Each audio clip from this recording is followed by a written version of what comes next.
Hello, all you people in YouTube land. My name is Kenneth Lawton. I am the author of the book Echoes of Isolation, A Personal Journey Through the Pandemic. This channel has been around since the early days of YouTube. We're talking like when YouTube was like this little baby website that only supported low-res videos, and I really didn't have much use for it at the time. Maybe a couple of silly short films and some music, maybe some other random videos. But now I feel like I have a purpose, and my intention is to use this channel now to promote this book. I am not a YouTuber. I'm not a podcaster. I'm not even a presenter. I don't even have good enough equipment for such things.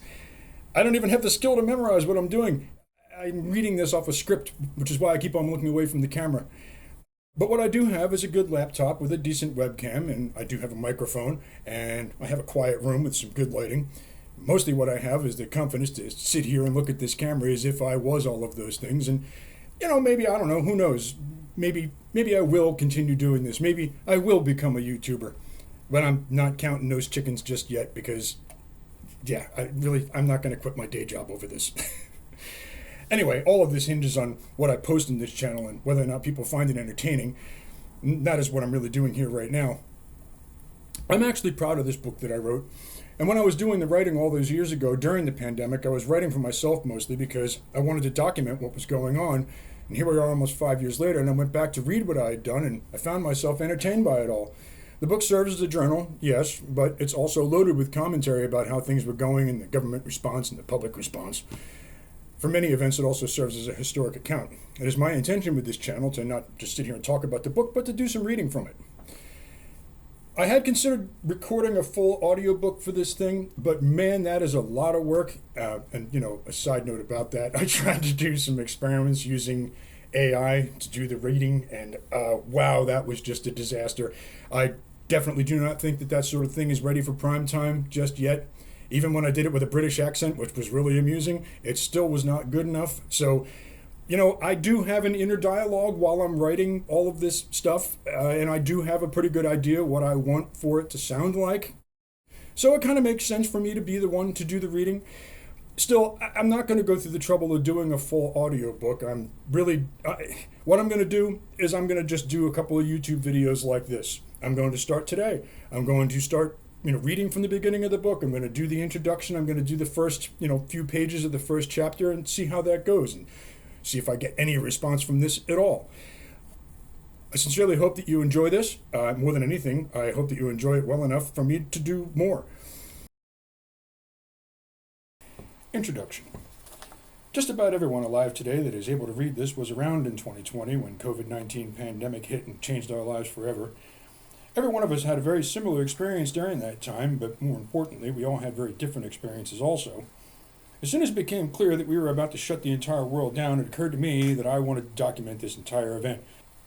So I put in some time to revamp some existing code that I had, and I created a blog that was suitable to easily create entries every day. And so I did.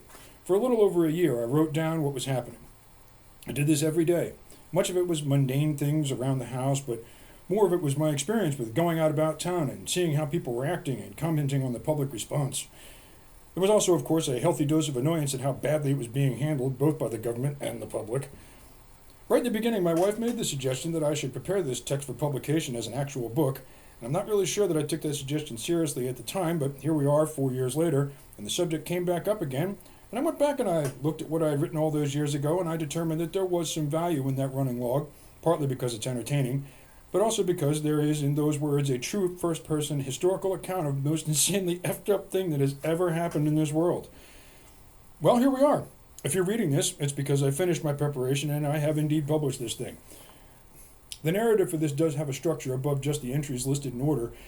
There were definite stages to this event, and the tone of the entries changes over time, and as such it is broken into chapters, for which I will have a small introduction written as I prepare this work. Each chapter is divided up by days. Each day has an intro, a date, and a title. So let's get started. Let us relive those glory days of the lockdown and isolation. Let us remember together the event that we all shared and yet had different impressions. Chapter 1, Social Distancing. Welcome to the very first chapter of this story. The story starts on the Monday morning when I first started working from home. We were notified on Friday that we would not be able to go back to the office for a couple of weeks, and at the time, didn't really know what was going to happen. So this begins before the actual lockdown. March 16th, 2020, social distancing, day 1, working from home. Oh yeah, great fun so far. It appears I will indeed be working from home for at least the next 2 weeks. This is upsetting because I actually like going to the office, but whether upsetting or not, I'll be setting up camp here in the house. In the meantime, as of 8 p.m., all businesses like bars, movies, gyms are closed until further notice. And Idris Elba has tested positive. I mean, come on, COVID-19, that's just wrong. Anyway, I did get a lot of work done today. I went back to the office and got one of my monitors because the little laptop screen, it might be fine for a day or two, but for 2 weeks, no. I also got this blog working. Much of the code for it was already written. I just repurposed it for this thing. It's good to be a nerd. March 17th, 2020, social distancing, day 2. Still working from home. It's about 9 a.m. as I make this post for today, and I'll likely get back to it later. I keep hoping that we're all going to wake up and get some spectacular news that we finally see the end of this nightmare, but obviously that hasn't happened yet. In fact, it seems to be the opposite. Okay, I'm back now. I just told Fark.com about this. Hello to all my friends at Fark. Off in the background, I'm hearing the news conferences one after another telling us all the same stuff that we already know. One thing I didn't know was that George Lucas can do sign language. Well, let's be honest here. I can't read sign language, but I'm pretty sure that he's saying use the force. That's good advice anytime. March 18th, 2020, social distancing, day 3. And so begins another day. Morning. I went out and picked up some food last night. That was sad as hell walking into the restaurant and all of the chairs are up on the table and the bar is empty. And the only person there was the bartender, understandably upset because it was St. Patrick's Day and the place should have been jumping. But for what it's worth, we intend to continue to order food out, partly because it's a good way to hold our food just in case this gets worse, but also because we want to patronize the local businesses that are in real danger of losing everything. So that is all for now. March 19th, 2020, social distancing, day 4. Still working from home, of course. Once again, we wake up to, we still don't have this under control or know how long this will last. Thanks for that. Really have to stop myself from writing how frustrating this is because it seems to me that if you're reading this now, you're probably looking for a distraction. I've actually gotten a lot done the past couple of days, not only with actual work, because I really am working from home, but for my personal sites as well. There's also this 1,000-piece puzzle that my son and his girlfriend effectively abandoned a few months ago. It's taken about a day and a half to get to where we said, yeah, that's about how far we made it. Included is a nice picture there. My hope is that we can finish this puzzle before this is done. My fear is that we will have to buy a few more puzzles. That concludes my introduction to this channel and my reading for today. If you like what you saw here today and you'd like to see more, please subscribe to this channel. Tell your friends, tell your acquaintances, tell that guy down at the coffee shop that you think might like to read books. Tell your enemies.